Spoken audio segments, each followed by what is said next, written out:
আপু, আপনি কোন দলের? আর এই উচ্ছেদ অভিযান সম্পর্কে আপনি কি বলতে চান? আমি সূচানো হাতের দল। দেখেন, এরা সবাই আমাদের পিতৃতুল্য, গরিব গৃহহীন। এদের যাওয়ার কোনো জায়গা নাই, আর ঢাকা ভার্সিটি তো একটা এতিমখানার মতোই। অথচ এই ডাকসের গুন্ডাগুলা তাদের এইখান থেকে উচ্ছেদ করে দিচ্ছে। তারা দুই বেলা দুই মুঠো ভাত খাওয়ার জন্য না হয় একটু মাদক বিক্রি করে। এটা কি হয়েছে? হ্যাঁ, এটা অনেক বড় একটা মাদক বিরোধী, না না না, মানে মানবতা বিরোধী কাজ। আপু, এই প্রথম এই সূচানো হাতের দল কোনো দাড়ি টুপিওয়ালার পক্ষে কথা বলেছে। এর কারণ কি? আরে ভাই, তারাই তো আমাদের মাদকের ডিলার। তারা না থাকলে আমরা মাদক কই পাবো? আর আমরা নেশা কিভাবে করবো?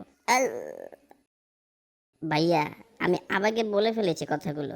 আপনারা এইটা টেলিকাস্ট করেন না প্লিজ। আপু, সূচানো হাতের দলে যারা যারা আপনারা আছেন, আপনাদের শরীর থেকে এত দুর্গন্ধ আসে কেন? ভাইয়া, আমি বলতে পারি কিন্তু ভিডিও করতে পারবেন না। আসলে এটাও একটা নেশা। বাজে গন্ধ শুকলে একটা পিনিক হয়। তাই আমরা জামা কাপড় ধুই না, গোসল করি না, নোংরা থাকি। আর এই নেশা করতে কোনো টাকাও লাগে না। গুগলে সার্চ করলেই আপনারা আরো বিস্তারিত জানতে পারবেন। কিরে, তোর মাথায় টুপি নাই, মুখে বড় বড় দাড়ি নাই, কারণ কি? ভাই, আমি নামাজ কালাম পড়ি না, করি মাদক ব্যবসা। আমি দাড়ি টুপি দিয়ে কি করবো?